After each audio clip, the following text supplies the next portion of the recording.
to Commanders Daily, everybody. I'm Bob Matthews. This is your one-stop shop for everything going on with the Burgundy and Gold. Don't forget to hit the like and subscribe button so you don't miss a day of it. All right, OTAs. So the second round of them, day 2, happening right now. We're not going to get to see anything until tomorrow. That's when reporters are allowed in. We're also going to hear from Dan Quinn tomorrow, and we're going to hear from defensive coordinator Joe Witt. So that ought to be fairly illuminating. Again, it'll be a lot of coach speak, but hopefully we'll get to hear some things and be able to read between the lines on how some of the new additions, both offensively and defensively, are doing.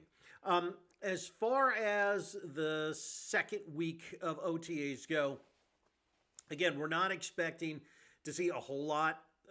The guys are in shorts and helmets once again. We will get a sense of what the rotation might be looked like as far as first team, second team, that kind of stuff going on is. And so on defense, that means we're going to get to see where Trey Amos is going to be playing in what situations. Also, we'll be taking a look, keeping an eye again on the offensive line. I want to see where Josh Connerly Jr. lines up and when he lines up. Is he out there with the ones? Is he out there with the twos? That kind of stuff. It ought to be very, very interesting to see exactly where he lines up. Dan Quinn has said everybody is, every competition is open. You got to earn your starting spot. They want Connerly, obviously, starting at right tackle. We'll see how much progress he's made since the first round of OTAs. All right, one of the things that folks have been talking about, obviously, is Terry McLaurin's new contract. No, it hasn't happened yet. It will be happening, though. It's inevitable. There is no way the organization is going to let him go. He's in the final year of his deal.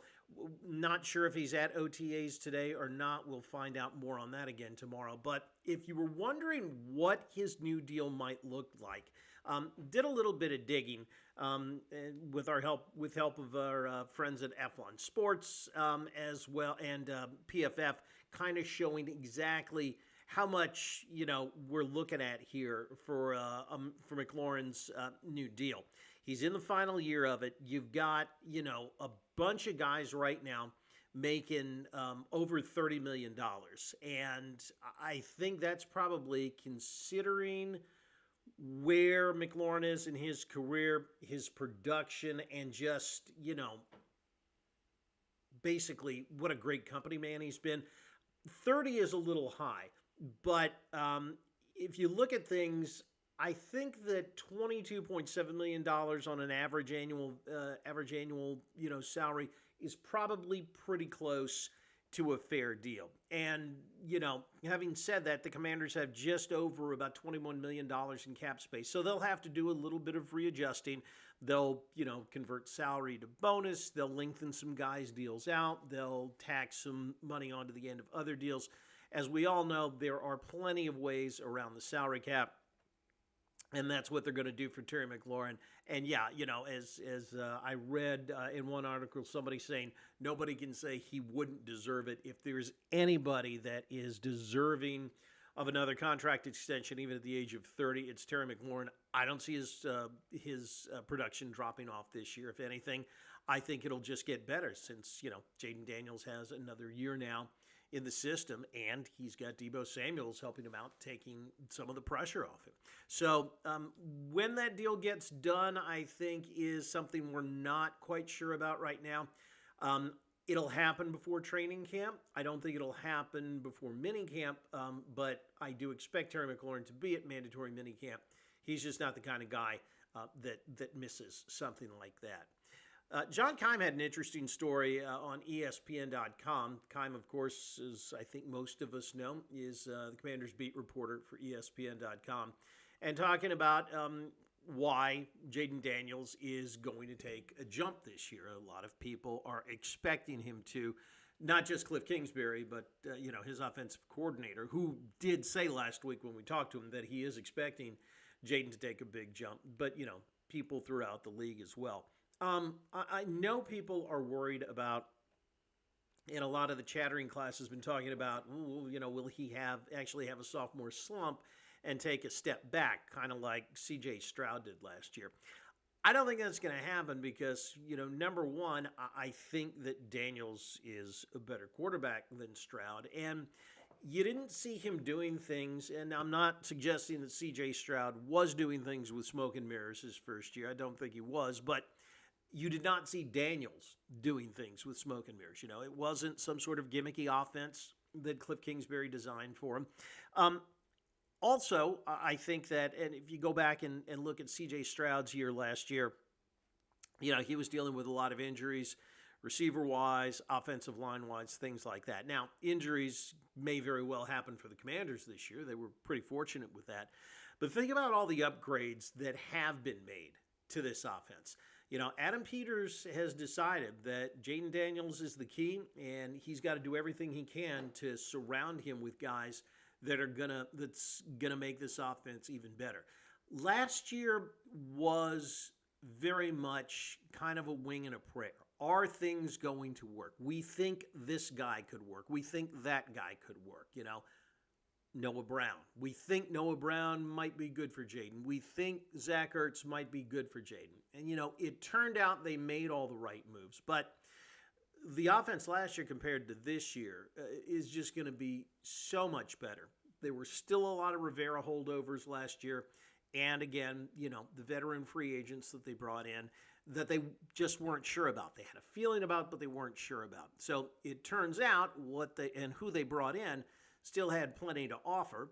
All of that is back this year. And what else have they done? They have strengthened things, particularly along the offensive line and at wide receiver. You've got Deebo Samuel here now. You're going to have two new offensive tackles when we get to week one, more than likely. The line is going to be better. So and let's not forget that the NFL slows down for a quarterback in their second year. And if you're thinking, well, is that going to be Jaden? What makes you think that after all of the prep work and all of the work that he did last year, to get ready for his rookie season, it's not going to be the same thing this year? I really think, and again, I know that our opinions are a little bit slanted because this is the team that we cover, but I think it's very exciting what they've got coming up with Daniels in the next few years, and I think you are going to see him make another big jump. I mean, all the ingredients are there for it. He's just got to go out and do it, but as he proved to us last year, the sky is really the limit with him, and I don't expect anything less than, I don't expect anything less than a season where he's going to be getting some MVP votes if everything goes according to plan. Injuries are always a big factor, but the thing I like about Daniels is when I watch him play, he reminds me of the quarterbacks in the league that no matter what happens injury-wise around them, no matter what happens with their supporting cast, they still find a way to get the job done every week. I don't want to actually name those guys right now because I don't want to start putting him in that category just yet, but I think you know who I'm talking about. Finally, interesting story from PFF about the 2025 X Factor for the Commanders and somebody you might not expect it to be. And the guy that was the X Factor, this was actually on defense. Yeah, on defense. PFF said that it's actually cornerback Marshawn Lattimore that could be the key to this team. An interesting take, but I can see what they're talking about. The Commanders need a big year out of Marshawn Lattimore. Coming into the season, they do not have one of the 32 best corners in the league, at least, again, according to PFF's rankings. If this team is going to succeed, I can see where Marshawn Lattimore might be the guy that is the X factor for it, as they said. Now, I know you say, well, he played well last year, but not great. Hamstring injuries are a tricky thing. You remember Deshaun Jackson, I think the first year he got to Washington, it was either the first or second year, when he had a down year and battled a hamstring all year long. Those things just don't heal quickly. Hamstrings don't heal quickly. So I think with an entire offseason to rehab and get in shape, I think we're going to see, or at least we have a good chance of seeing the best that Marshawn Lattimer's got to offer here going into his 10th year in the league. And again, with the improvements they made, bringing in Trey Amos, and with the growth that Mikey Sainristil we know is going to make here in the offseason going into year 2, I think they could be right. Lattimore might be the guy that, if he is able to get it done, look out. This could be an imposing secondary. All right, that's going to do it for us. We got to get out of here. Again, remember, hit the like and subscribe button. Tomorrow, we are going to hear from both Dan Quinn and Joe Witt Jr. We'll let you know what they say. And as always, like the wise man once said, if you're out on your bike tonight, as always, do wear white.